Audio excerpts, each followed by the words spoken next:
This week on Dance of Joy, we talk about hot dog bombs, Ted Koppel's lunch, and Larry Appleton in the MCU. All that and more as we watch Season 5, Episode 5 of our favorite 80s hit sitcom, Perfect Strangers.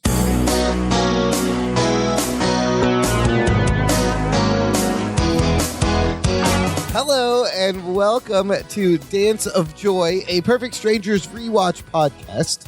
My name is Imran. I'm joining you here every week with my sister, Sophia. What's up, sister? Hey, Imran. You know, I'm having so much fun doing this podcast and watching Balky and Larry every week, but I kind of want to see what Balky and Larry are up to these days. I'd love to see them on more shows now. Well, that's funny you say that because I'm super excited because Marklyn Baker, Larry Appleton, back on TV in a big way. Get out of the city! And my two podcast worlds have collided. If you don't know, I have another podcast called Jock and Nerd Podcast where we review like comic book and superhero TV and movies, and we do all the MCU. And on the new show over on Disney Plus, She-Hulk. She-Hulk. We have, drumroll, not Bronson Pinchot, yeah, you're not Bronson, Marklyn Baker. Marklyn Baker. Playing Jennifer Walters' dad. He is She-Hulk's dad and Hulk's uncle. It's amazing. That's right. He debuts in episode 2. So far, fantastic show. Not a lot of physical comedy. He's just kind of a dad type, but it suits him. It's great to see. And I know he's been on that show Ghosts on CBS. That's right. But like, who's watching that? Come on, this is Marvel. It's the MCU. Everybody is going to be watching that's like She-Hulk. kind of a big deal. Marklyn Baker in the MCU. Also, I heard, what's Bronson Pinchot doing? I've heard Bronson Pinchot is going to soon be starting filming on Beverly Hills Cop 4. That's crazy. What? Like an older aged and with Eddie Serge? Murphy, I believe. Yes. And Serge, here, first of all, I don't know if you need to do this, but Top Gun Maverick is amazing. Yeah. Cobra Kai came back. I bet it's going to be There's great. a way to do it, but a lot of these things have been bad. But Serge coming back, what does this pertain? Serge, white-haired Serge. Oh my God. And I mean, exciting to see Eddie Murphy as Axel Foley again. Yep, that should be but good. I don't know. I don't know if it's going to be good. I'm skeptical. We'll find out. We'll find out. Also, brother, I was thinking the other day, way back to 1,000,000 years ago in my first career when I was starting to be a journalist, and I just had this memory of how great it felt to see my name in print. You got a byline to get in the credit. byline, just like I remember the first time I was in the newspaper and seeing my name there, it just was a thrill. Well, you probably will related a lot to this episode. We are on Season 5, Episode 5 of Perfect Strangers. This one titled Dog Day Mid-Afternoon. Oh, mid-afternoon. I knew that was a pun on something, the reference right away. Did you know this reference? Absolutely. This is a reference to the 1975 Al Pacino movie, Dog Day Afternoon, yes. Which I think is also just a phrase that means something. I mean, I think it also describes like a long, lazy, late summer day. It's a dog day afternoon. It's That's really right. hot out. It's the afternoon in the part of the summer often thought to be the hottest. Yeah. Usually like somewhere August, between July and August. Yeah. And it's like related to feelings of like laziness, lazy, hot afternoon lethargy, etc. And the phrase, I mean, it works. You think dog day afternoon and you feel it. But this Pacino movie is amazing. It's so good. You have to watch it. It's he goes in, he plays a bank robber, and he gets kind of trapped in this bank robber doing this heist. But it has a famous scene. You may have heard people yelling where he's outside and yelling, Attica, Attica. So like that comes up in things. A lot of people make reference to that. But it's such a good movie. And why is it Dog Day Afternoon? Because it's part of that summer where it's so hot that even the dogs are sort of sleeping under the porch. Yeah, it's too hot for dogs to be doing anything. That's why you know it's hot. And Dog Day mid-afternoon. Just take a nap. But forget about the movie. What is this episode about? Dog Day mid-afternoon. If you cracked open the TV guide, it would have read, Larry can't seem to get credit he so richly deserves for his work on a prize-winning expose about a money laundering scheme. Yes. Nor can the scheme's unmentioned mastermind, who arrives at the Chronicle with a list of complaints and a bomb. What? You know what? They're just giving away spoilers. They're giving away the plot in these descriptions. Is this what was really in the TV guide? So the title of this episode is definitely a reference specifically to the Al Pacino movie and not the phrase in general. Dog day afternoon, mid-afternoon. Okay. Yeah, hostage situation, Yeah, media. that's right. That's kind of it's the same thing. So we have our cast, our usuals, Bronson Pinchot and Mark Lynn Baker as Balky and Larry. We have the girls, Rebecca Arthur and Melanie Wilson as Marianne and Jennifer. We've got Sam Anderson as Mr. Gorpley. And we have a guest who we'll talk about when he turns up. Oh, this guy you've seen everywhere. The big character in this show. Yeah. This episode aired on October 20th, 1989. I was now 10 years old. Oh, happy birthday. Whoa, I just aged myself. Sister Cut Sophia. that part out of the I'm leaving podcast. it in. Sorry. Okay. All right. Perfect Strangers, of course, is streaming for free on Amazon Freevee. It's right there in the name of the streaming service. You can see all 8 seasons with just one short commercial break in each episode. All right, let's get into this. We start Act 1 with cousins and their respective partners in the apartment. I feel like we haven't seen Jennifer and Marianne in a while at the start of this. I was like, oh, there's the girls. So yeah, it is the foursome walking in. Yes, and the girls, I might add, Jennifer at least, is in a very 80s outfit. She's got like a light denim jacket on. Denim jacket and denim like mini flared skirt. Denim skirt, yes. A denim skirt suit with big shoulders and tiny waist, all that stuff. For the casual. Yeah. All right. event. So they're all come into the apartment and they're all very excited. And Larry's got this stack of newspapers. Ooh. Okay. Like a stack of print newspapers. Because back in the day, and I remember this because we just established how old I am. When you had your first stories in the You papers, have to buy a bunch of copies. you wanted all these copies. You had to get all these physical copies And it just to takes up give out space. to like friends Yeah. and And stuff. then you got to store them and then... So Larry's got this big stack of newspapers. Everyone's very excited. Why? Because they are expecting to see an article by Larry Appleton on the front page of the Chronicle. That is big. Oh, good for him. That is a big deal. Yeah, Larry's made it. worthy of being excited.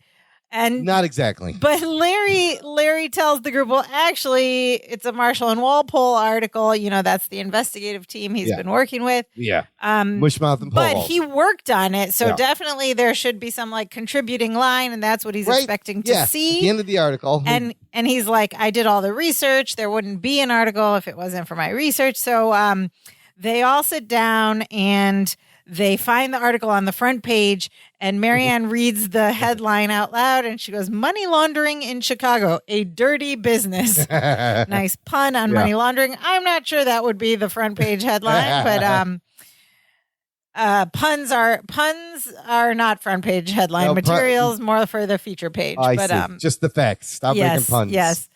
She tells Larry, nice title, and Larry says, well, actually, Marshall thought of the title. But I put in the punctuation. He's just like excited. He just wants to be, you know, like he worked on this with He's them. part of this big thing. And then here we get the first joke of course, the we're episode. waiting for the first money laundering joke from Balky. And so as here he's it comes. hearing this. Balky says, when they launder money, do they have to wash the 10s and 20s And then separately? toss it when they launder the money. Yeah. I've always wondered, you know, like I watched all of Ozark and everything, and I've always wondered why it's called washing money. laundering. I'm sure there's a history behind Washing, that. but laundering. That's for another podcast. Yeah, that's for the crime podcast. But Larry explains to Balky that no, because money laundering is taking money that's made illegal and funneling it through a legitimate business to clean it so it's not traceable to the original source. And Balky goes, oh. So is static cling a problem? And then at this point, Larry just doesn't decide to correct him. And he goes, not if they use fabric softener. It's like, oh, very good. Okay. So we continue with the laundering pun jokes. Balky just still doesn't know what it is.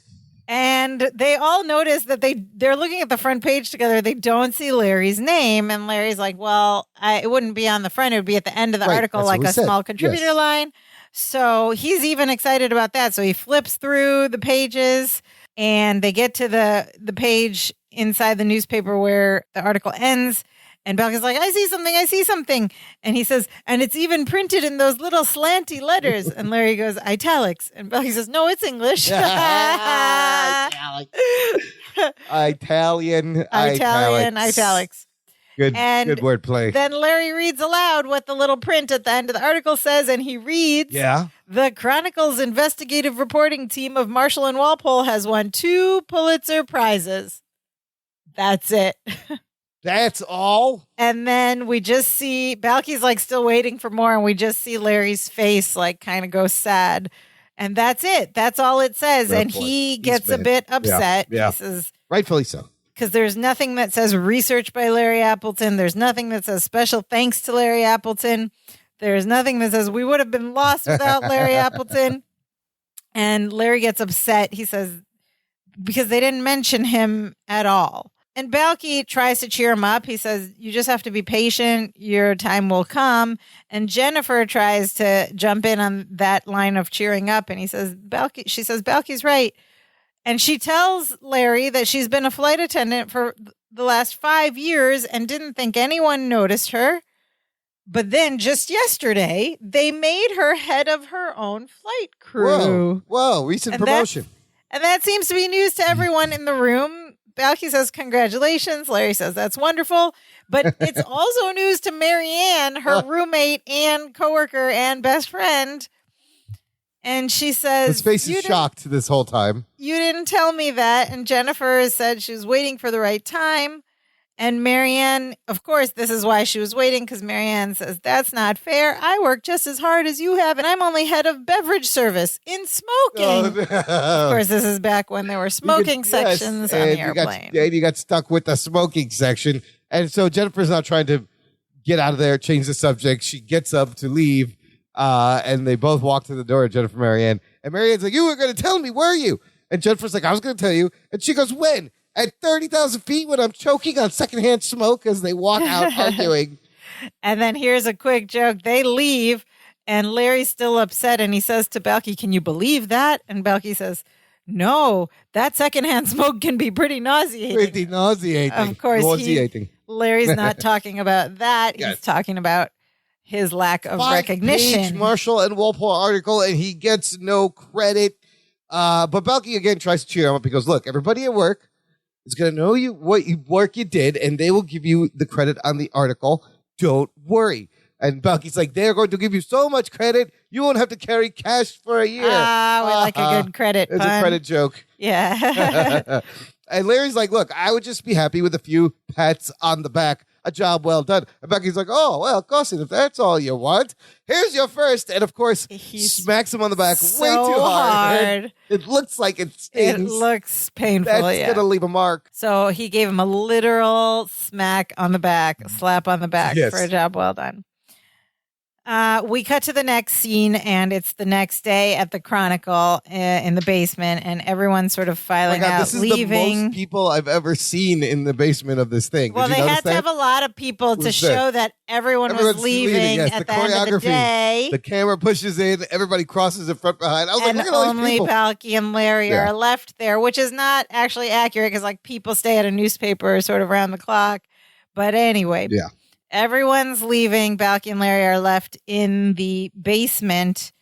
And they to underscore that point, Larry even says, almost everyone's gone home, and I've heard a lot of compliments from Marshall and Walpole, but I'm still waiting for my first pat on the back. To which Balky reminds him, actually, and Larry's like, wait, sorry, my second pat on the back. Oh, he's so sad and dejected here. Nobody so sad, but you know, like, well, I mean, rightfully so. If as he says, he's done all the work, he should get some credit. So he's pretty sad, and he has a bunch of books from his research, and he says, I'm going to go put these in the archives, then we can leave. And he sort of exits on one side of the scene briefly, and so we're left with Balky in the basement, and then a man enters from the garage, and he's wearing a long sort of trench A coat little bulky coat there. And that looks a little bulky underneath. he's an older gentleman who's Not balding. bulky. Bulky. Older balding dude and very recognizable if you have watched things in the 80s. We'll get to that. But right away, you're like, oh, this guy. Oh, this guy. We know him. Yeah. Anyway, this man tells Balky that he's looking for Marshall and Walpole. And Balky tells him that they're not there. Why? Because they went to the TV station to be on Nightline with Ted Koppel live from Chicago via cellulite. Via cellulite. Of course, he means via satellite. And the man says, but I need to talk to somebody about that money laundering article. But before we go on, let's talk about Nightline with Ted Koppel. Ted Koppel, long-running anchor on that nightly news show. The show is still on. The show is still But, on. the host doesn't matter anymore, right? Ted Koppel was there every night at Nightline.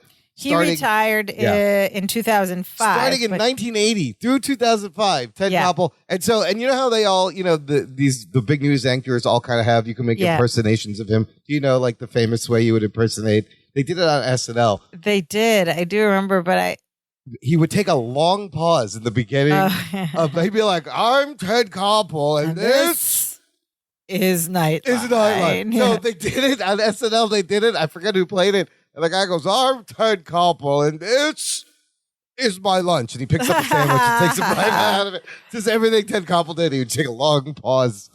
Anyway, Nightline still airs weeknights after Jimmy Kimmel Live. Yeah.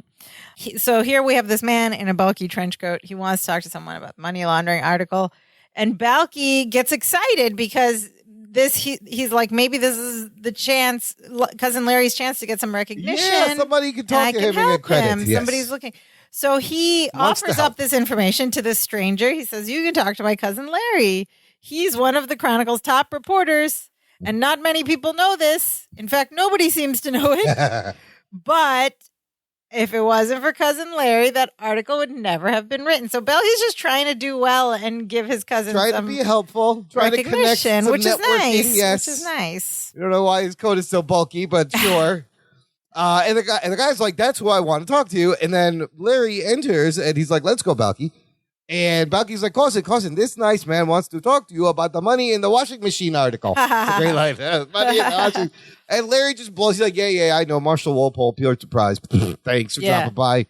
And the guy is following them, and he tells them that they may think it's a wonderfully written article, but he doesn't. He says he's never seen an article more riddled with inaccuracies in his whole life. What? And Balky takes this as a compliment. Yeah. Goes, how about that, cousin? People are starting to notice. So Balky thinks that was a compliment, and that he's showering, saying good things about the article. But for Larry, it's just like salt in his wounds because he's like, what?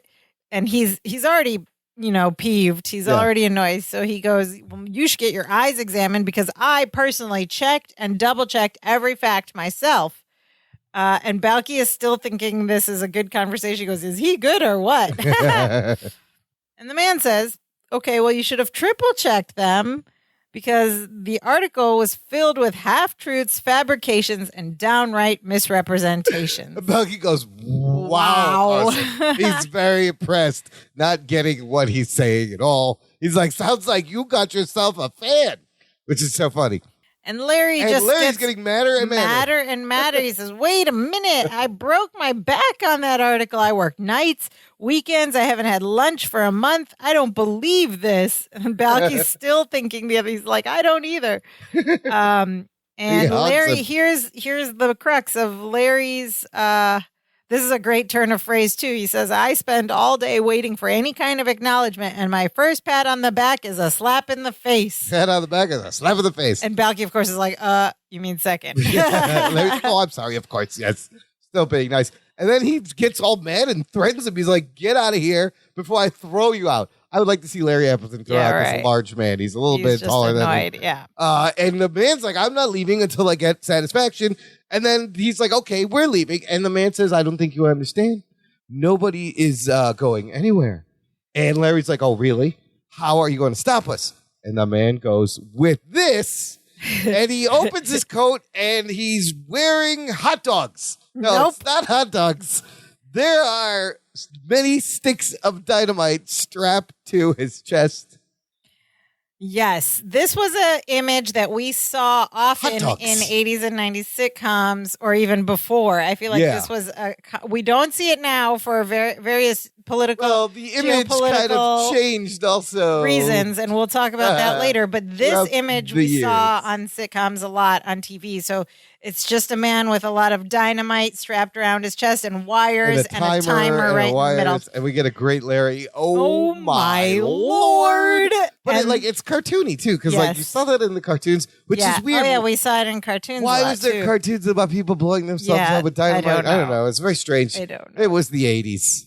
And with that, oh my Lord, we have the end of it. It's a very short, quick to the point, Act 1. We fade out to black. Here is the setup. Listener, you can join this conversation. You should join our Facebook group. There's a link in the description. It's a fun place to hang out, geek out about Perfect Strangers. And I post threads of all the episodes we're doing ahead of time, so you can watch it on Amazon Freebie. We leave your comments, observations, memories. We throw it in. Lots of fun, interactive show. And then come hear us talk about it. And then you can hear your name get read and you meet more cousins. Yes. It's all about meeting cousins. So we're going into Act 2. Oh boy, there's a bomb. And we are kind of right where we left off. We're a little bit later. We're back in the basement. Yeah, a little bit of time has passed. And we pan out and we know time has passed because the man is just finishing tying up Larry and Balky to the same chair. The same chair. They're kind of like butt to butt, back to back on a sideways rolling chair. Yes. Sideways, yeah. And they're like tied up. To me, it doesn't look like super tight, but I guess for the purposes of a sitcom, their arms and legs are tied up and like they're they're tied to the chair. It's the typical, And Larry is like now has a different tune. He's of course panicked because they're in this crazy. He's like, I didn't really have that much to do with the article. He's like, I mean, the real research was done by people a lot higher than me. I just handled the spelling. Yes, I just did the spelling. Really, I just handled the spelling. And Balky, who continues to be trying to help, oblivious this whole episode. Yeah. Trying to help. He goes, oh, no, you listen to him. Cousin Larry's just being modest. Oh, no. Because the truth of the matter is, if it hadn't been for Cousin Larry, that article would never have been printed. And Larry's like, could you tape his mouth? Yeah, I would be so upset. And you'd think that Balky at this point would pick up on what's going on. I actually love how he continues to make the situation worse. It's hilarious. And just as he says that, the man finishes tying up Balky on Balky's side, like his hands or something, and he's like, that's not too tight, is it? And Balky says, next time you might want to think about using a sheep shank knot. It allows some freedom of movement with a minimum of chafing. Oh, good advice. And the guy's like, I can do a sheep shank. I used to sail. And Balky says, get out of the city. You know a sheep shank. And then the guy starts. They're bonding They're over like sailing bonding knots over sheep shank knots. Larry goes, Balky, he's not going for a merit badge. Larry points out to Balky that he's threatening to blow them up. And Balky's like, well, how would he do that? And Larry turns to him back to back. He goes, he has 20 sticks of dynamite. And hearing this, the man goes, 24 sticks. And then Larry goes, 24 sticks of dynamite strapped to his chest. And then Balky turns and looks at the dynamite. And then slowly turns and looks back and goes, they're not purely decorative. They're decorative sticks of dynamite. Hot dogs. Larry's like, why does he have hot dogs strapped to him? They're not hot dogs. They're sticks of dynamite. And Larry's like, nope, not decorative. And then Balky realizes, oh, that would constitute a bomb. And then Larry's like, yeah. And then Balky gets with it. He goes, this man could blow us up. We should never have let him tie us to this chair. Oh, my goodness, Balky. Like how Balky thought he was just agreeing to let himself tie because it's like a game or something. Yeah. Like he just doesn't know what's going on. And so the man's done, but Larry's now asking the important questions. The one that everybody wants to know, basically going, who are you and why are you doing this? And the man goes, who am I? And then Balky turns and repeats, and why are you doing this? And then he goes, why am I doing this? He says, some fine reporter you are. You don't even know who Marvin Berman is Marvin This Berman. is Marvin Berman. We finally get his name. Okay, so now that we have his name, before we go on, let's talk about another name, George Weiner, who is the actor playing Marvin Berman. He is a very well-known face from the 80s and 90s, and you might also remember him from the hit movie Spaceballs. Absolutely. He was one of Dark Helmet's right. lieutenants. But he's been in a lot of things. A lot of credits to his name, recurring roles. He was in the original Bob Newhart show. He was on Rhoda, All in the Family, WKRP in Cincinnati, Soap, Hill Street Blues, Days of Our Lives, a lot of things. Oh, yeah. And recently I have seen him on Umbrella Academy. He was on an episode of Grace and Frankie. Loot, even. He's still working. He's on the new show Loot on Apple TV Plus. And not only that, but this is not going to be his only appearance on Perfect Strangers. We will see him again a couple more times. This guy, I recognize this guy right away. He's been on so many things. He's hilarious. So let's remember Marvin Berman. Okay, so we find out his name is Marvin Berman. And what's his deal now? And what's Marvin's deal? And he says, some reporter, you don't even know who Marvin Berman is. His deal, he says, well, then again, that's the story of my life. I do all the work and someone else takes all the credit. Sounds familiar in this episode. Somebody else is going through this. And he goes on this little rant. Well, I need to be given some credit too. I need to be recognized. I need to be acknowledged. I need my own place in the sun. And Balky says, sounds like you need a Club Med vacation. And then Marvin says, you're foreign, aren't you? Wait, do we got to explain Club Med? Yes. Does that still exist? Club Med was like the original all-inclusive resort vacation. I think it does still exist. Yeah. Now you can go to like Punta Cana and all these places and they have all these all-inclusive packages. Yeah, all-inclusive vacation Club Med packages was the go-to reference to for be out in the sun. Most of the 80s was just you Club can go Med. to the Caribbean or Florida or Club whatever. Med's still around? Yeah. Oh, wow. Nobody talks about Club Med anymore because there's so many other ones, I think. Yeah, now there's all sorts of ways. Like, and if you were like a rich person or a celebrity, like you would go to Club Med or something. But then it became a joke. And now it is a joke. That's a weird reference. Nobody talks about that. So just then, as I said, it's weird that they would be the only two people left. And of course they aren't. Somebody else is still in the building, and it's Mr. Gorpley. Mr. Gorpley. Who comes out of his office and sees Balky and Larry tied to this chair. Yes. Oh, Marvin slyly also buttons up his coat as Gorpley walks in, right? And of course, Gorpley is ready with like snide remarks. So he looks at them, he says, Bartagamus, play cowboys and Indians on your own time. And then he turns to Marvin, sees him, he goes, you don't even work here, take a hike. And Larry's really panicked. He's like, don't make him mad. He's got a bomb. Gorpley's like, what? He starts laughing. That Gorpley laugh. A bomb? Yeah, right. A bomb. And then as he turns, Marvin opens his jacket up and he goes, oh my God, he's got a bomb. And Gorpley turns right away, just starts groveling. He goes, please, please, please, you have to let me go. I've got 4 kids and a pregnant wife at home, to which this is news to Balky. Because Balky goes, Mr. Gorpley, this must have been some whirlpool romance. He means whirlwind. Whirlwind. He's like, just this morning, you were single. Blowing up Gorpley's spot. I'm lying. And then Gorpley goes back, call back to the joke. He goes, shouldn't you tape his mouth? So there's a little mouth taping callback. So then Gorpley continues to grovel. He says, I'm begging you, please, please. I have my whole life ahead of me. I'm young. And Marvin kind of like reassures him. He's like, it's all right. Like, I already have my hostages. He has a different task for Gorpley. He says, but you can go tell police and the news media.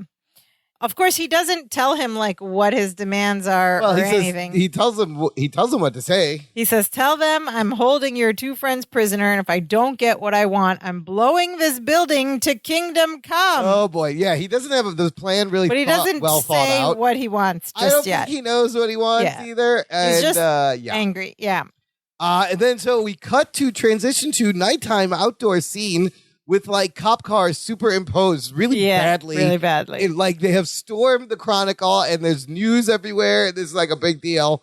You're supposed to get that. You kind of do. Yeah, but they definitely superimpose. They just drop the flashing light cars right on top of that. Editing. Yeah. And so from that scene, we know that it's like late. It's evening now. The cops are there. There's probably a negotiator there. Yeah. And so, in fact, there is, because we cut back to the basement and Marvin's on the phone and he's talking to a lieutenant and he says, the next time this phone rings, it better be the publisher. And here the stakes get a bit higher because he says, you've got exactly 10 minutes or I am blowing this building up and I'm setting the timer now. Boy. And he just says that and he hangs up and he goes to the timer to start fiddling with it. And Quick thinking Larry interrupts. He's like, "Oh, hey, Marvin." Trying to distract him. And he says, just out of idle curiosity, what is it that you want? That's a very good question. important question. That's a good question. And Marvin says, I will tell you exactly what it is that I want. And Balky now interrupts saying, excuse me, Marvin, before you get bogged down in the details, aren't you forgetting something? Oy, oy. And Marvin's like, nope. And Balky's like, yeah, you were about to set the timer. And Marvin did give him an out. Larry's face is like, oh my goodness. Larry's face stretches like a cartoon. Oh. And Marvin's like, thanks, where's my head? And you see him go down and type in 10 minutes and press the button. And now the timer is counting down. And Larry just turns to Balky and goes, why did you tell him to set the timer?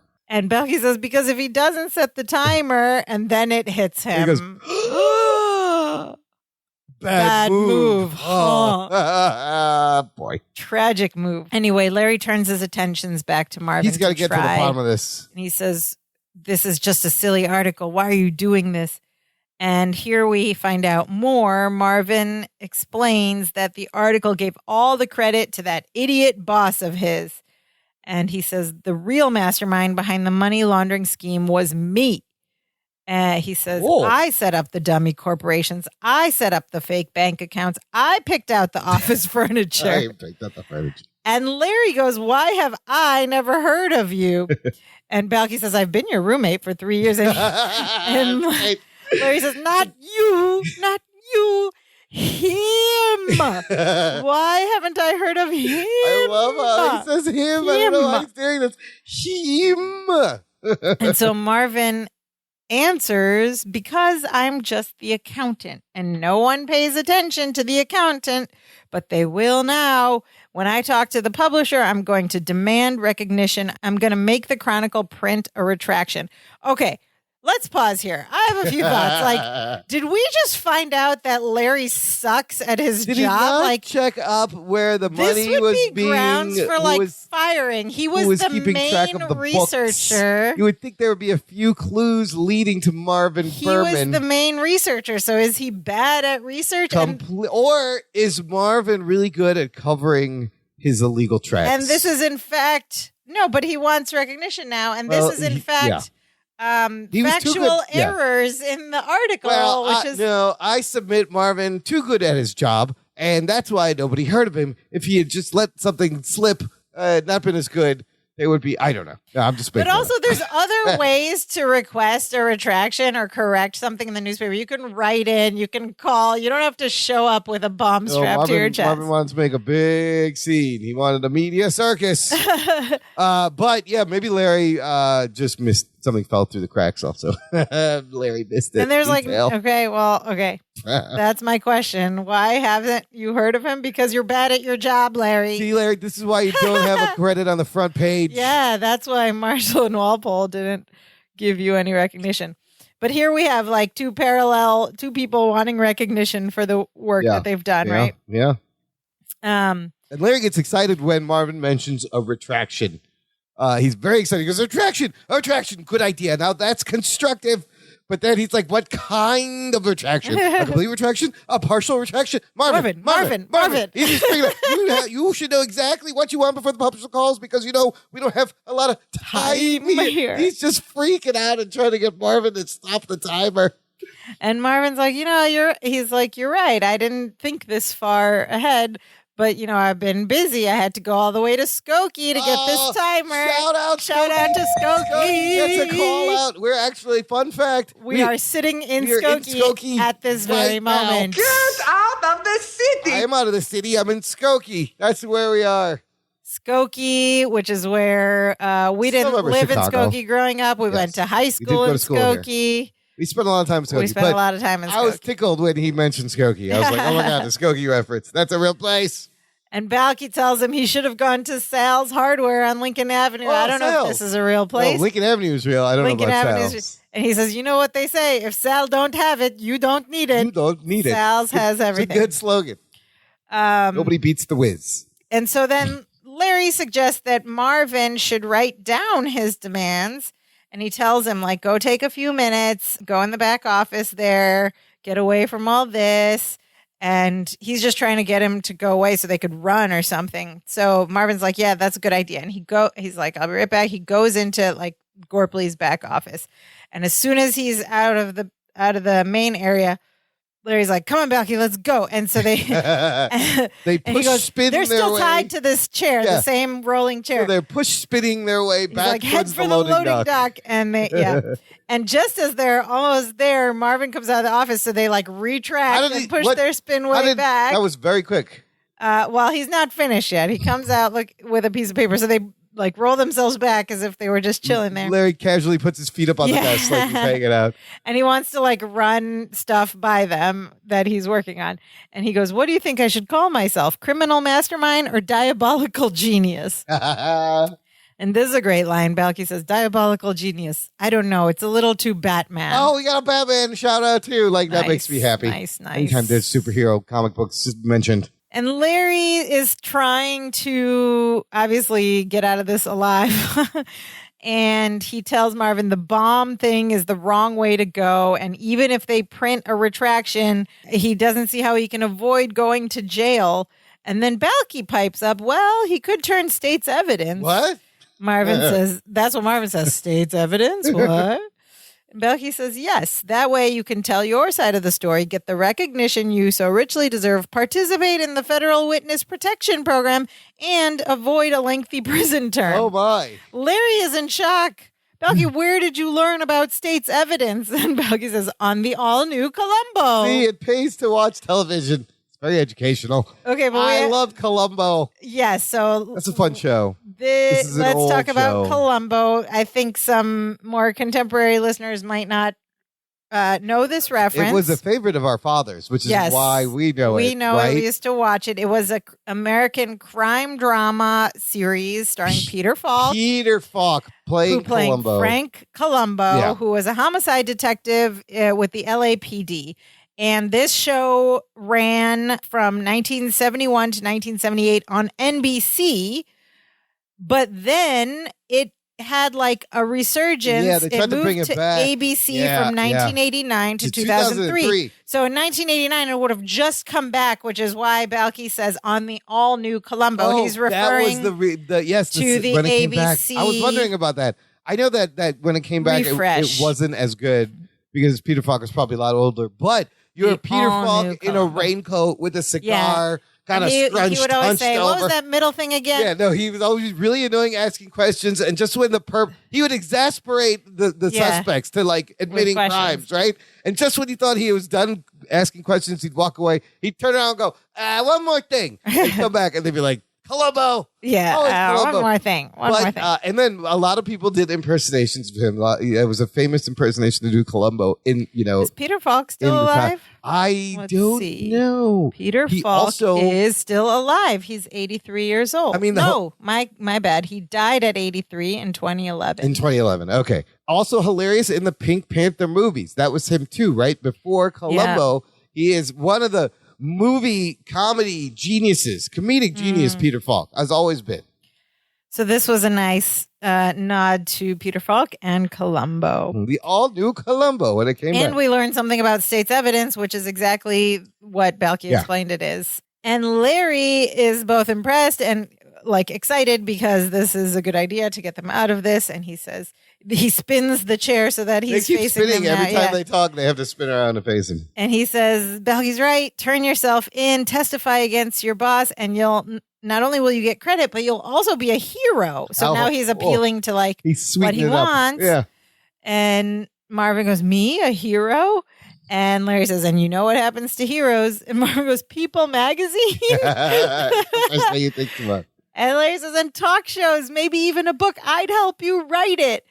The sooner you untie us, the sooner we can get started. And Marvin's like, okay, I'll do it. Oh, they did it. They got him. And Marvin stoops down to start untying them. And he's like, oh, and you might want to turn off the the timer, right? And Marvin's like, oh, of course. And he starts fiddling with the timer. And of course, he doesn't get it because we're in a sitcom. And we hear him say, I hate these digital clocks. And then Balky and Larry like finish untying themselves. And then we find out what?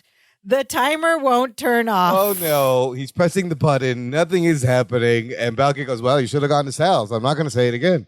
Not being helpful. And we get a quick shot out of the timer. Yeah. That's just under 3 minutes left. It's just remaining. under 3. But I wonder if this all was done in real time. It probably was. We'll talk about that in a minute. Somebody should time it. So everyone's freaking out. And Marvin admittedly says he's not good under pressure. He's like, don't rush me. He says I can just disconnect it. He's like, I'll pull the red wire. I mean, the white wire. Oh, no, I don't know. Which one is it? He's all confused. This is another common thing I feel like we saw on TV a lot. Yeah. Like, which wire do you Not the pull green wire. Don't clip the green wire. dismantle the bomb? He goes, I'm no good in the field. He's just an accountant. He's never seen action. He goes, I'm an idea man.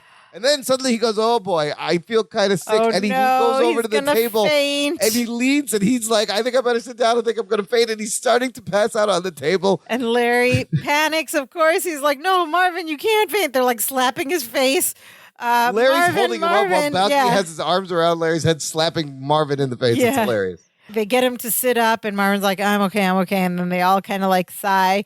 And then he passes out. And then instantly he faints. Drop, thud. On the table. So like, he hits the table, passed out. And Larry's like, he's out cold. And he says, Balky, we've only got a minute. Let's go. And he wants to run. Like, which is a natural thing to want to do. Like, this bomb's going to go off. Get out of there. Is run. So and Larry heads for the parking garage, right? Where does Balky go? Balky goes toward Marvin. Well, and he's taking care of him. And he holds his hand and he like kind of pats his face. And Larry's like, Balky, we have to go. And Balky's like, cousin, we can't leave him like this. I'm going to try to turn off the bomb. Go without me. And then we get a good line that we haven't heard in a while where Larry going, I hate when you do this. Yeah. He hasn't said that in like a few seasons. But here's what I don't understand. He wants to leave. Balky's like, you can go without me. I'm going to try to turn this off. And then Larry says, I hate when you do this. He goes back into Balky and then doesn't let Balky do it. Like, okay, let me do this. All right. Move out of the way. It's like, what are you doing? Larry, come on. He's Larry Splain. He has to Larry Splain everything and take over. He has to take over. And Balky the whole time on the side is like, cousin, I think, and he's he's doing that thing where he tries to jump in and Larry's just completely panicked and taken over. And Larry's just going nuts. He's like, red wire, white wire, red pushes, red light at night, sailor's delight. What? Who cares about blah, blah. And then he looks and he's like, a green wire? Green wire. He didn't say anything about a green wire. And he tries to wake up Marvin again. He's like, Marvin, what about the green wire? And the whole time Balky's trying to get a word in, trying to get his attention. And he finally grabs Larry's head and turns his face physically to look at him. And Larry lets Marvin fall back to the table and Balky takes over. He says, I'm going to try the red one. And Larry says, Balky, don't. What if we make a mistake? And Balky says, we've got 5 seconds left. What's the worst that could happen? It's got to fly down the red wire. So then Larry just goes, do it. And Balky pulls the red wire out and there's everybody like sort of inhales and nothing happens. So it worked. Oh my God. The clock stops and they exhale and they celebrate. Dude, Balky, you did it. We're alive. And they hug legit each other. were about to get blowed up. Woo, very tense scene. Just there. They actually were I know they weren't going to let them get blowed up, but now, to get to your question from earlier. Yeah, it was like 2:53 when we saw the timer. So in the show, the timer is meant to be for 10 minutes, and they made it all the way down to the last 5 seconds. But the actual amount of time that elapsed in the show it was just under 6 Yeah, minutes. it didn't feel like that. It didn't feel like 10 But minutes. It's a sitcom. They have to, like, 10 minutes is a big chunk of That's a 22-minute show. So you can't. It was fine. It still worked. They do that all the time when there's timers. You have to, in this show, too. Right. The shopping spree was the same. That's that right. was almost close. Anyways, so he's defused Balky a saved the bomb. day. Balky now can put on his resume, have defused the bomb. 1989. They got lucky. They did get lucky. They got lucky. Let's pull the other one. They almost got blown up. It's crazy. I love it. Almost got blowed up. So we cut back to that night, and same thing. The girls are over, and there's a pile of newspaper on the table, but this time they're reading a different article. Yes, and I'll just mention that Balky is in one of our favorite story shirts. It's a white one with some embroidered It's got stories like on it. animals going up and down like it's a parade. And Larry is in a remarkable shirt as well. We usually see him in solid colors, but he's in this like very bold, blue-toned, like checkered shirt. It's a little loud, but enough for me to have noticed. It's almost like a optical illusion. Yeah, like it's kind of moving. It's like an MC Escher shirt. Yeah, this shirt is making me dizzy. Oh, it's fun to look at. So they've got another pile of papers, which I wondered about the first pile of papers that didn't have his name. What do you do with all those papers then? It goes on the fire. I don't know. You in the fire, recycling. Did they recycle in the 80s? Fireplace. Just tuck it in the fireplace. They can wrap stuff in it, use it for when they're moving. Okay, so they have a new stack of papers on the coffee table, and they're all very pleased, and they're reading out loud from the front page. Police took Marvin Berman to Chicago General, where he is being held for psychiatric observation. And Jennifer is very thrilled. Oh, Larry, your first front page story. I'm so proud of you. And she kisses him. Some affection from right Jennifer. On the lips. It's a kind of a passionate, meaningful Maybe she does like him. Whoa. And then in a parallel to that, Marianne turns to Balky and says, oh, Balky, your first bomb defusing. I'm so proud of you. And then Balky prepares to get a little kiss from her, and Marianne just like grabs him roughly and like bends him back on the couch and like goes in for a full out makeout session, aggressive makeout session. Another bit we haven't seen in a long time. And his legs are like flailing. And then after she's done, he's all like melted in the couch. Yeah, and she just gets back up. Arguably his thing maybe a little more important than Larry's thing if you're comparing the things. He exactly. So, he deserved that. He deserves that credit. So then Jennifer's just like watching this. She's like, we should go. And they leave. And why do they have to go so early? Because Jennifer has to be at work by 7 a.m. And Marianne's like, wait, I thought we had to be there at 10. And then Jennifer kind of nervously says, the head of the flight crew has to get in early. Oh, boy. And Marianne gets annoyed. Throw it in my face. Why don't you? And here we have another little Marianne moment. Jennifer gets annoyed. She says, what's your problem? You acted the same way when I was elected class treasurer. Marianne's like, what? Another thing you never told me. And she goes, Marianne, you were my campaign manager. And then Marianne pauses and goes, all right. All right. And then they leave. I love Marianne's. All right. Haven't seen one of those in a while. So Larry gets his recognition and a kiss from Jennifer. Balky gets a bigger kiss from Marianne. Balky points out to Larry, oh, cousin, there's another article about Marvin. What? There is? And so Larry picks up the article. He goes, really? He reads the article. Marvin Berman, self-confessed criminal mastermind. And Balky goes, oh, I'm glad he went with criminal mastermind. He goes, self-confessed criminal mastermind has opted to do a book telling his side of the story with Pulitzer Prize-winning journalist Marshall Walpole. No. And Balky's like, are those guys on a roll or what? And Larry's like... He's upset. As he should be. Incredulous. He's incredulous, as he should be. Understandably upset. I don't believe it, he says, because the book was his idea. And so once again, somebody else is getting credit for his idea, his work. He says, when am I going to get a break? And Balky stops him and says, are you listening to yourself? And Larry keeps going. He's like, I just want the credit I deserve, which is fair. He's like been walked all over. I just want the credit I deserve. And Balky says, so did Marvin Berman, and look what happened to him. Good point. Which is like, okay, but like he was a little out there, you know? And this is what Balky points out. He tells Larry, yesterday, all you wanted was your name in little tiny letters at the end of a very long article. And today you got your name in big black letters on the front page and you're still not happy. If you ask me, you can't see DeForest Kelly for the trees. For the trees. So the expression is Yes. you can't see the forest for the trees, which means like focusing too much on the details and not seeing the big picture. DeForest Kelly, of course, an actor who famously played Bones McCoy on the Star Trek show on the USS Enterprise, where he did a lot of other things, but mostly DeForest known Kelly. as Bones. DeForest Kelly. So he puts his name in this phrase. But also, I want to talk about Balky's point here. He's like, you should just be happy with well, look, you got to the byline. appreciate the win you have. Appreciate it in the moment Fair. and not just, Fair, you know. but look, put yourself in Larry's shoes. He's doing all this work. He has these brilliant ideas. I think he can both be happy about his byline on the front page and still want the recognition and be upset that he didn't get it or the credit for his book idea. Well, he should have locked that down when he had the chance. That's Larry's fault. You go, tell him, don't talk to Marshall Walpole. We're going to do this. I don't know. I was a little unhappy with the point of Balky's on a sitcom, it needs to be very here. black and white. You can't hold two things in your head. What are you talking about?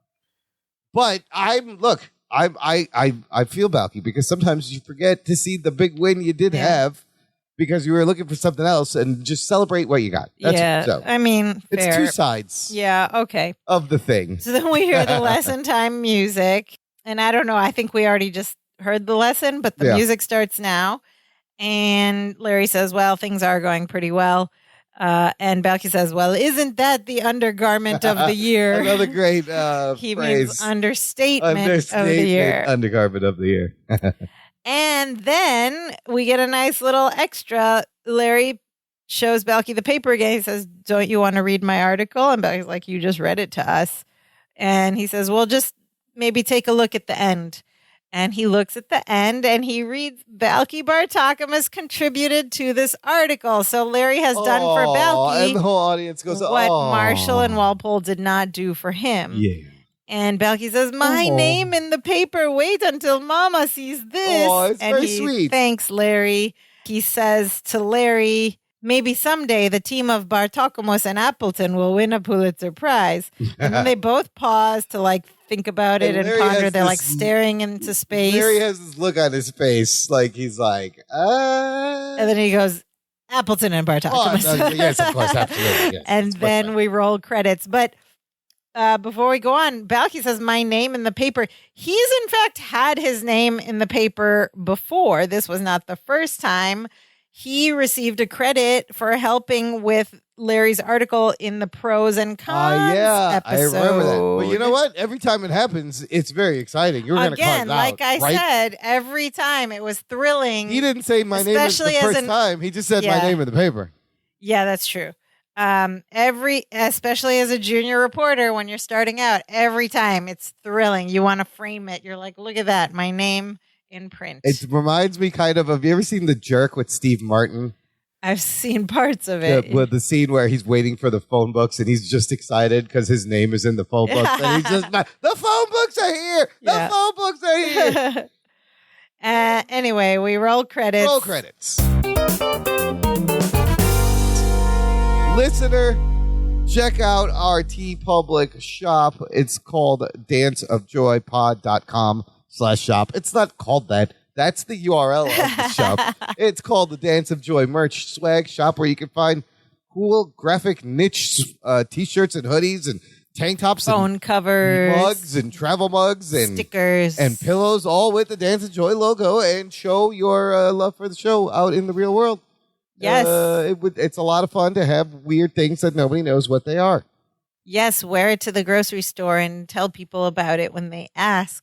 Okay, so I enjoyed this episode. I mean, I enjoy all the episodes. I thought it was interesting that I really liked the parallel between Larry wanting recognition for his work and Marvin Berman wanting recognition for his work. It added a bit of complexity to the storyline that we haven't really seen in many episodes. The storylines have been pretty pretty There's flat, a thematic right? parallel. And here we have a parallel, and that could be explored even further, but for a 22-minute show. It definitely breaks some of like the simpler plots we've been We've getting. been seeing a lot of simple plots, but this one had some complexity because they both want the same thing, right? Yeah. But they've How do you approached get it Yes. in different ways. Well, Larry didn't approach it at all. He was just still that's the stewing problem. about it, Yeah. and Marvin did something about it. And, like, had they just talked about that, like, it would have been interesting. But we also find out that Larry, does he deserve the recognition? Because he didn't do the research well enough, because he didn't know who Marvin Berman was. And also this episode, we saw a B storyline that we haven't seen in this show for many, many episodes. With the girls, which is a through line with Jennifer and Marianne. But they're almost like throwaway lines. But the two even things connected. Usually in other episodes, they've had throwaway little snips. Yeah. But here we had a all the way through B storyline about her getting a promotion. Or it was like a runner, but it went all the way through. It was character development for the girls. So it makes me wonder if there were like changes in writers or something at this point. But like this episode, I found in the crafting of it to be like slightly more complex than what we've been seeing. I mean, I also love just what a crazy situation. The amount of things that have happened in this building, in this basement. Remember, they had a jumper before. The cops had to be called. That's right. They've been arrested, shot at. Oh, my God, fighting mobsters. They had aliens. come down. They're playing poker in the basement. Yeah, they played poker. Yeah, like what if there was a poker game going on? He would have had a lot more hostages. Yes. Somebody's got to go tell the cops. But no, I like the allusion to Dog Day Afternoon because that is it's a classic film. Great Pacino That's kind of like where they pulled the That's what I'm wondering where they got where it started from. Yeah, and again, maybe we just ignore the fact that Larry is not good at his job right now. Yeah. And he missed a big thing. No, he missed. He dropped the ball on that one. Yeah, good wordplay though, and we got a returning bits like "I hate when you do that." And Marianne passionately kissing. Lord. Oh my lord. And Marianne passionately kissing Balky. Yeah, and some good wordplay lines. So, the undergarment of the year. It was good. What did our listeners think about this episode, sis? Listener cousin Nicole Stoner, our favorite name. We're going to say that every week, aren't we? Okay. Yes. Cousin Nicole writes, as someone who works in local television, this episode hits a little close to home for me, given the circumstances of today's socio-political climate and how that could influence someone like Marvin. This episode executes the rising tension very well throughout the characters' conversations. Yeah. She also writes, that's a very good point. She also writes, props to Gorpley for not abandoning the cousins and actually calling the police. Speaking of police, why couldn't we have another Carl Winslow appearance? Well, because he's busy on his own show now. Yes, he's busy on Family Matters. And then she also looked into the timer issue. She says, I had to check. There is about 10 minutes and 30 seconds left in the episode when Marvin sets the timer. When you see the timer read 2:55 remaining, there's about 6:20 remaining. TV time. So it's That's TV how time. TV time works. And then we have cousin John Adama, who has a few notes and an overall summary, as he always does. Cousin John writes, Jennifer may be wearing the most 90s outfit I've ever seen. 90s, it was like late 80s, 90s. Yeah. With that denim skirt suit. And he also noticed, he's watching this in HD, so this could have been why he noticed it, because I didn't. I watch on my computer. But he says everyone seems to have a lot of makeup on. Well, there was like Larry's face was almost in the first half when Marvin shows up very, very overblown and like very shiny, and there was straight white highlights. Maybe Mark Baker had like been on vacation and was tan or because something. Because if you look at the other ones, it's the shadows are soft, the highlights are soft, but it was a very shiny, like straight white highlight on his face. It was odd. Like I don't know what was up with the details I don't catch from not watching on an HD I did notice that. He was excited to see Colonel Sanders from Spaceballs. Yes, George Weiner, Marvin. That's who he was, Colonel Sanders. And John Adama also remarked at the crappy CGI of the crappy superimposed police cars out front. Yeah. And in summary, Cousin John writes, an okay episode with ludicrous stakes. Weiner is believable and nobody does hysteria like Mark Lynn Baker. Yeah. Balky may be the hero, but this one is really all about Larry for a change, a solid B. Yeah, I mean, Larry did initially talk him into turning the bomb off, right? Yeah, and had it worked, Larry got him. He got to him. But yeah, that's true. Larry did do that. But at the end, it just makes me realize something funny because Larry's whole thing, this whole episode is like, I want recognition, I want credit, and then he gets the front page. But at the end, like, Balky was the one who disabled the bomb, and like nobody's giving him credit. Like, he gets credit, but like he's not out there crying for like more recognition. You should probably get like a ticker tape parade or something, because like that could have been bad. That's right. So thank you for those comments, cousins Nicole and cousin John. Don't be ridiculous was not said this episode. Of course I have. Don't be ridiculous. And we also do not see Dimitri the sheep. Oh my God! Could you have had him strapped with hot dogs strapped to him in or the like back, tied to a chair, on the bench, or tied down, or maybe with a stack of newspapers? A stack of newspapers would have been easy nice. too. Like he was reading it, but it's fine. The bookshelf was in the back. I was looking, but there was nothing there. Okay, now it's time for the segment of our show called Perfect Strangers Today, or PS Today, in which we will ponder whether we can have this story on television today. What can we remake this story or not? Do things hold up? So we talked about this image we used to see on these shows in the 80s and 90s, and even in cartoons, of like a bunch of dynamite strapped to someone. Which in essence is a suicide bomber, but back then they were always like these crazies, or like someone who wants something. And at some point it turned in Hollywood and in the world, suicide bombers later became associated with a specific demographic of like Arabs or Muslims both things or whatever. were around at once in popular culture and media. But we don't see, because of all the real world stuff that has happened, we don't really see this caricature or this image portrayed on shows, or like this image of like dynamite. I mean, just you don't really see a lot of suicide bombers in sitcoms these days. Right? They don't. It's become. Do it. It's like a sensitive topic because and for good reason. Happened and for good reason. As time went on. I mean, this is still pre 9/11, right? Yeah.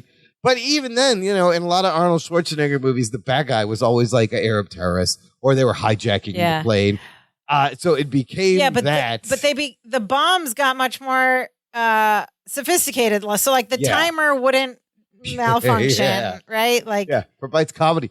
So I don't know if the suicide bomber part would play again. You don't see it. It's become passé. I mean, but hostage taking still happens. Hostage taking could especially be a at thing. Newspapers like Cousin Nicole and news outlets like Cousin Nicole mentions, like we have had like that part of the story would still hold up. You like got someone maybe who's angry a disgruntled person comes or a worker, and like makes some demands. Yeah. What about money laundering? So money laundering on Netflix. It's a huge That's show. right. It is still happening. They still do that. Ozark. Listen, there's still crime. There's still black market money that needs to be laundered somewhere. And we saw it in Breaking Bad, which was also amazing. This makes me realize that like something about this episode was not entirely believable, right? Like if Marvin Berman, because I did watch all of Ozark and modern day money laundering drama is great. If Marvin Berman was the mastermind and didn't get recognition by the press, he should be happy about that because that means the bosses who got the credit are the ones who are going to get put away. That's the and one. Get in trouble. Jump in the reasoning. It's like, why do you want to take the fall? Jump in the reasoning. Why do you want the credit from the press? But if you're the kind of person who's like, man, I wish I could tell someone what an amazing job I did it. Like, it's a job. I can't talk to anybody about my work. And remarkably, Balky, again, why Balky should deserve more credit. He's the one who comes up with the state's evidence idea Right. to give Marvin both what he wants That's and not true. get in trouble for It wasn't Larry. It was both of them. It was Balky. It was Balky. So two much things going for on one. here. Yes. So money laundering is still happening. So that part of the story, they could still do an expose. Money laundering. Somebody gets mad. And they There's could a hostage still have a hostage situation. Just Yeah. the bomb part would be maybe But like, something even else. what do you do with like you held him up with a gun? Like With that's guns. that. But yeah, but that is like that's really that would turn it into like a drama. Like it's too real almost now. I Yeah, don't know. true. I don't know. But the fact that it was the 80s and you could joke about people with dynamite strapped on them. Like, Yeah, that's that amazing. Yeah.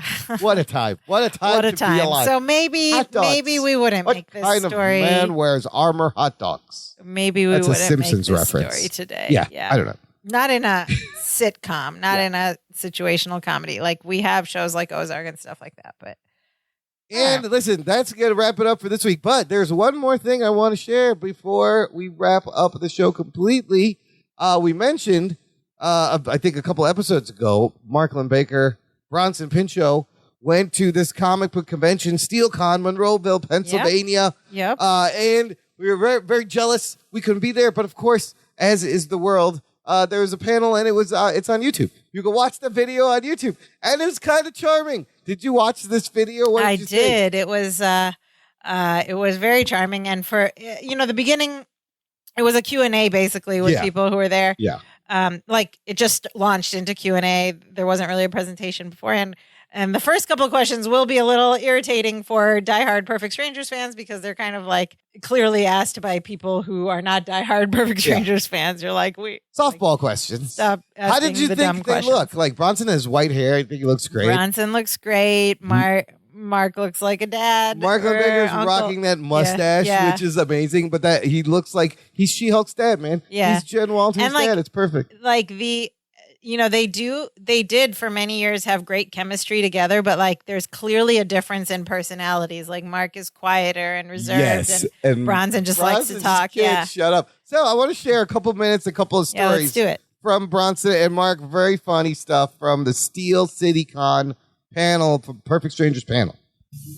The thing that we used to do to each other that gave us the most joy is we would try to find, it's like two little brothers, but we would try and find ways to torture the other person physically when the other person's face was on camera. There was pinching going on. There was pinching going on.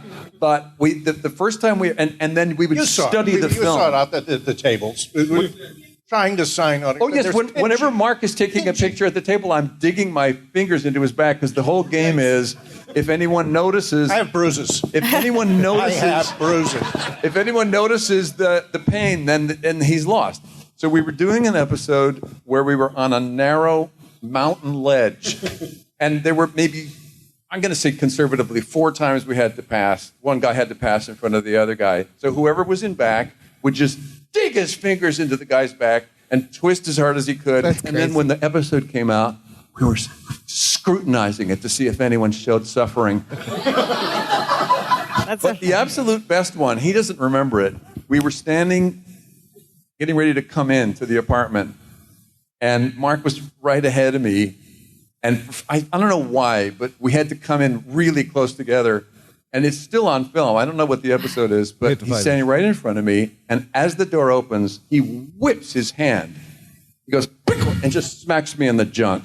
And it's because I saw it once. I was like, I cannot believe that's in there. And he just smacked me as hard as he could in the junk. And then we come in and it's all, that's what we did. So we tried to make each other break. I apologize for Bronson. He can't help himself, and let's all go sit with the haters. He said that a lot during that, so I apologize for Bronson. I love it. Of course, like what they explained is made more remarkable because earlier they also explained that, of course, they're both stage actors, and for all the physical scenes, they like to do it all in one take. Somebody asked how many takes did this genuine scene take, and they were like, "No, one. We did pipe dreams, all that water stuff, one take." Because they want to get a genuine response from the live audience. The other thing I thought interesting from this panel was that they explained was, and they were doing it while they were on the panel. Yeah. That thing where they laugh together and then sigh at the same time to finish it. That was something they did in real life that they then put on the show. And then you can see them doing it even today on this panel, which is really great. My other favorite part is one guy asked him, he's like, you were Serge in Beverly Hills Cop. He's like, was that where you came up with the Mepos accent? Was that the same character? Yeah. And he goes, hold on. First of all, timeline. I did Serge first. He said for Serge, he bought a car from an an old Israeli woman. Yeah. So that's the whole. I had heard that before. What is this pertaining? Yeah. And then when he got the job for Perfect Strangers, he was on vacation in northern Greece. Yeah. And he's like, okay, I'm just going to walk around and study this accent and come back as Balky. Perfect. He mentions that I bought all the clothing, all the fabric for the vests for them to make. And then he stole all the vests. Apparently, he took all the vests when the show was over. Oh, nice. He grabbed them. And somebody else asked if he about bought them all, then they're his. They're his. They were tailored. But they were like, did you take anything from the set? And he's like, I took all my vests back. And then how they just came up with the Dance of Joy on the spot, literally. Yeah. They just look at each other like, this is it. It's only like 35 minutes long. I love seeing them now.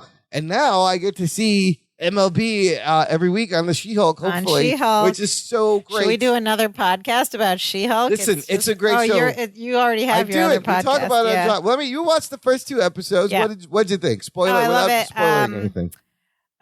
Clearly I like that.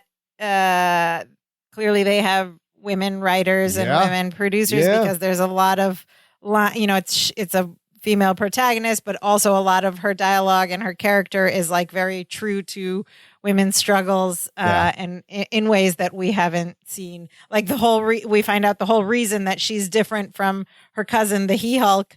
It's just Hulk. No, it's He-Hulk. If it's She-Hulk, then it's gotta be He-Hulk. It's Incredible Hulk. Hulk. I will go on your other show and campaign for He-Hulk. Gonna have to change his name, He-Hulk. I guess you're right. If it's they, them, Hulk.